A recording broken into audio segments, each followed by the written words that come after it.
Hey everyone, welcome to another video review. This is the Transformers War for Cybertron Trilogy Generation Selects G2 Megatron. You can see, yes, he's a green and purple tank right there, and of course he comes in this brown box with, the cool graffiti thing going on with the Autobot logo there, and the War for Cybertron Hasbro and War for Cybertron Trilogy on the top, and more of that logo and copyrights and warnings on this side. And hey, look, it's the sticker that tells you what it is, and with more warnings and what it includes, including two accessories and authentic Transformers and Generation Select and all that stuff on the back. You got pretty much nothing. And yeah, look, you got the War for Cybertron thing, and inside, of course, you got the big old nice pattern that you usually see with these things. And there's the tray and more of the pattern underneath, and that's the box. Of course, inside box you have the instructions, and yeah. They actually printed just slightly different instructions, but yeah, it's the same as the standard Earthrise Megatron, which I do not have because, well, I wasn't going to get it until they announced this guy, and of course, I'm like many people, fine, Hasbro, I'll buy your stupid, barely remolded tank. But yes, he is, as you can see, the green and purple tank, and I love it because, of course, I grew up in the 90s, so I had G2 stuff when I was growing up, and so this kind of hits a particular nostalgia. Even though I didn't actually have G2 Megatron, my brother did. So it's a little weird. So it's like, for me, it's like I never had one, but I played with one frequently. So there you go. So yeah, it's a tank. It's pretty obviously a tank. It's got green with the purple camo and everything, which is absolutely ridiculous. It's got these little orange, I think they're supposed to be smoke grenade launcher or something. I think implied missile right here with the orange paint right there. More of the orange there, they get the green wraparound on there. No crazy stupid phrases or anything. No, nothing, no Megatron rules or anything. He's got right here, he's got the purple G2 Decepticon logo with an orange box around it. He got a bit of silver on the treads as well. It's on the wheels of the treads right here. Nice little detail picked out there. He's got ports, for attaching things. His feet just sticking out. And yeah, you can see on the bottom. Yeah, it's just you can see the robot, just like Siege Megatron. You can just see the robot chilling. But yeah, it's nice. It does roll, which is supposed to. It has this little tiny wheels, so it's not amazing at rolling, but it rolls. Of course, the turret can also go full 360. Can't really look up and down though because of how it transforms, unfortunately. So yeah, there's that. But yeah, I like it. I like how this guy looks. For the most part, although I feel like the turret is a little forward, a little too far forward. I wish it was a little further back, but beggars can't be choosers. This is kind of part of the transformation. I also even like how they replicated the original with the gun going all the way down through the middle and everything. I just wish there was there's a little peg here. I wish they had the old machine gun that the original G2 had that just peg on top and everything, but they do not. So there you go. For comparison's sake, here he is with the Siege Megatron, the regular version. There we go. Anyway, yeah, there's Siege Megatron. You can see next to each other. Pretty much, yeah. Earthrise version is a slight retooling of him. They have very similar transformation schemes with some minor modifications and whatnot. But yeah, see, very similar in size. And here he is with the Legends G2 Megatron, the purple and black one. And his tank mode, you can see, yeah, very different tanks. Very different. Also, this guy, he's not quite tabbed together properly or something, because, yep, he's wobbly again. Yeah, you can see very different. This one has compromise for the sake of jet mode and everything, but yeah. So you can see those tanks together. Yeah, G2 Megatron here. Like him. I like how it's decked out a lot. And of course, that's because, I just love the garish 90s stuff. But anyway, transformation. Pretty much the same as Siege. Is almost the same. First, you got to pull this front thing off. And all that stuff. You got to pull this all off. And then you got to take this right here. You're going to separate the legs just a little bit so you can get this tab out. And then do the same on this side. Right here. And that plate comes out. And then you can take this peg, move it like this. And then you want to pick this peg and right here and just put that together, and there you go. And you put it off to the side because parts forming, which the evil. Anyway, from there you want to go ahead and take this and unsnap that, untab that from the front like so. Open that up, and then rotate the right here. Rotate it down like this. Close this back up, and also move that out like that. that down, put the foot out like this, and then take the heel and extend it out. Do the same thing on this side. Open this up. Open this up. Rotate it around here. Extend it out. Close that up. Bring this back down. Put the foot out. And then extend the heel out. And then take the whole waist here and rotate it 180. Like so.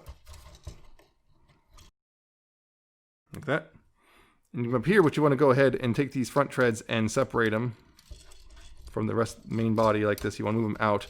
And it's supposed to also untab up here, but this can really, you heard that probably, yeah, really latch on. And you want to take this all extended up like that. Take the arms and unpeg those from each other, move them like this, and start moving this backwards, and also while moving these inward. Like this, you want to fold it like this and break these in. These will tab into the back plate right here. Just give them a good firm press. Move the arms forward and tab them in.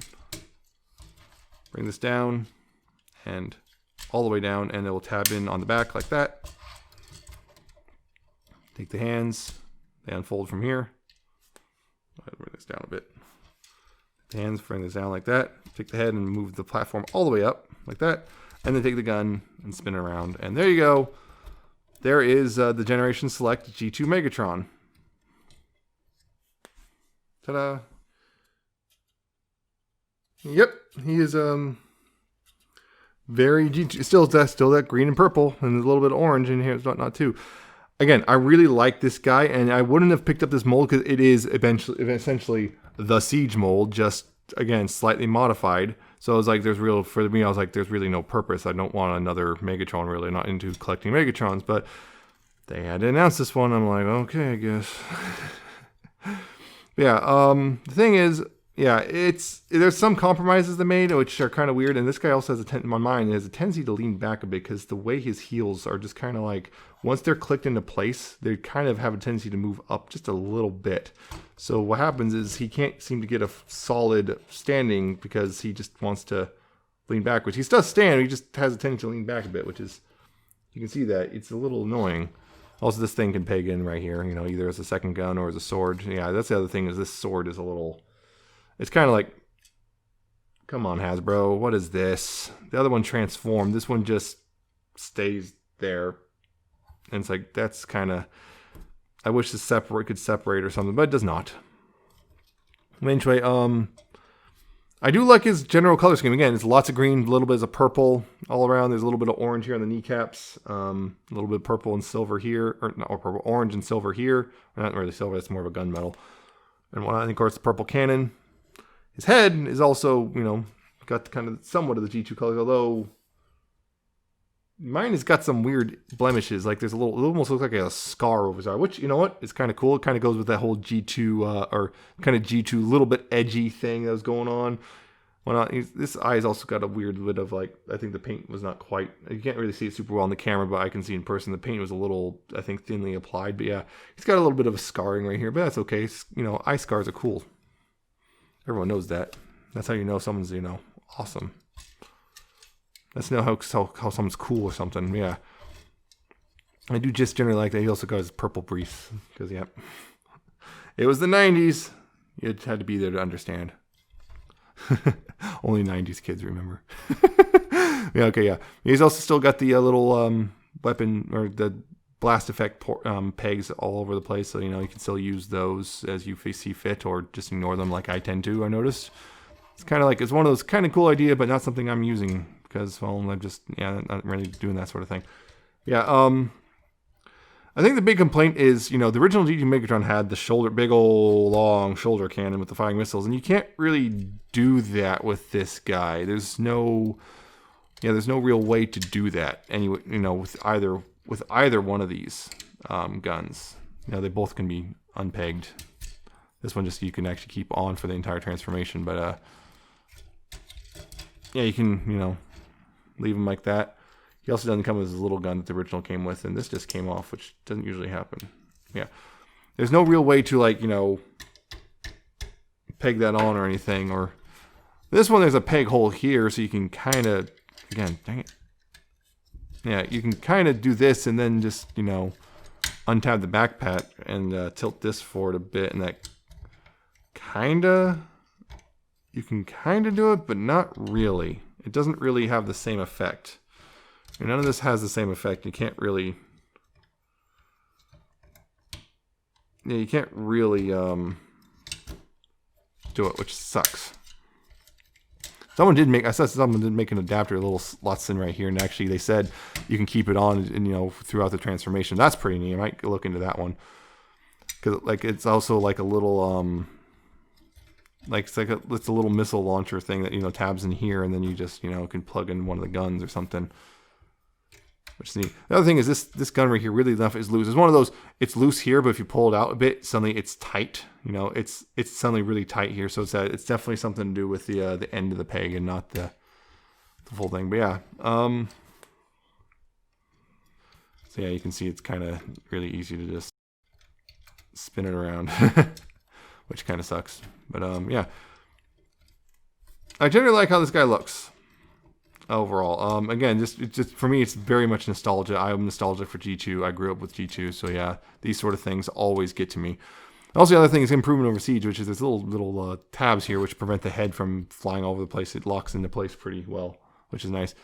Yeah, articulation though, his head is on a ball joint, so left and right and up a bit, down not really a whole lot. Got a little tiny bit of waggle. His shoulders can, you know, do full 360, although you kind of have to move them outward a bit to clear the backpack, and again, outward goes pretty far. There's a bicep swivel right above the elbow. The elbow rotates, or not rotates, but is hinged, you know, a little over, just a hair over 90 degrees. It's also very tight on mine. The wrist, unfortunately, do not swivel. The waist does, though, although it's hard to get a good grip on it because, well, it doesn't bang into the backpack. It does clear the backpack just fine. However, getting your hand back there while, you know, rotating it is a little difficult, but, you know, it rotates. Hips, forward, back that far because the backpack, outward. Outward is about that far. There's a thigh swivel. Knees are about that far, 90 degrees. And ankles can tilt that much. There's also technically a little tiny bit of movement here, but not a whole lot. You can see that. And the heel, you can flip the heel spur down if you need that support for whatever reason. So, well, this one's really clicks into place. Yeah, so that's the articulation. You know, pretty much the same as Siege Megatron, because, well, in a way it is. And more so than the Siege Optimus to Earthrise Optimus. It's more so of a, well, barely a retool. But yeah, speaking of, here is Siege Megatron. You'll see how they redid the chest, and particularly the abdomen part a bit. Yeah, and this part's different. But yeah, and they did remold the actual styling here, but yeah, it's the same feet, the same arms, except for those bits. Transformation's almost identical and everything. Yeah, it's basically a modified. It's a heavy retooling of this guy, but I don't mind too much. I wasn't gonna get him, but well, G2. And of course, the other G2 Megatron I have, the old Legends version, which is actually a bit taller, but also this kind of illustrates how small his head compared is to that one. So his head's a little tiny looking. Yeah, and it's just you can see the difference between the two right there. If you only want one G2 Megatron. And of course, here he is with Earthrise Optimus. Because yep, just about the same height as he's supposed to be. So there you go. G2 Megatron, or Generation Select G2 Megatron. Recommend picking up? For me, yes, absolutely. If you are big into G2 at all, he is perfectly garish in his color scheme. The mold itself, it's pretty much the same as Siege Megatron. If you like that mold, you might like this one, although you might not like the idea of getting this basically almost the same mold again. The tank is a little bit different, but yeah, it looks, I guess, more like a tank, I guess, in some ways. It's less H-tanky and more tank-y. Yeah. But yeah, it's definitely like bright green and purple and orange, and I love it so much. And yeah, if you're into the G2 color schemes and whatnot, this guy's absolutely worth it, I feel, if you're into the G2 color schemes. If you're not into G2, yeah, you're probably not into this unless for some reason something about the color scheme just really calls out to you. But yeah, in the mold in general, yeah, if you can find an Earthrise Megatron, I guess if you haven't already got the regular Siege one, yeah, great. Yeah, it's probably not a bad idea. Although apparently Siege one is also still fairly easy to get. But yeah, $30 still, yeah, it's definitely pretty good. I think it's pretty good. Overall, it's just, yeah, it is essentially the same mold as Siege, but I don't know, just that G2 color scheme just got to me. And yeah, the other thing is, yeah, the weapon, the blade weapon is a little weak. Like, yeah, I don't know. I wish that was done a bit better, but still solid. I think still worth picking up. So yeah, that's it. I find it I find it pretty good. I really like it, but I have nostalgia writing on it. But that's kind of all of us with G1 in general, now, isn't it? But yeah, that's it. I hope you enjoyed it. I hope you found it informative and entertaining. I hope you like, comment, subscribe, and check out my other videos. I have a Twitter. I'm at Nemesis Prime 1 if you want to check that out. See pictures of a lot of this figure and a lot of others. I'm also, of course, I got a coffee and a Patreon. And I see you next time with another video review, of which there will be many over the coming weeks. So I'll see you then.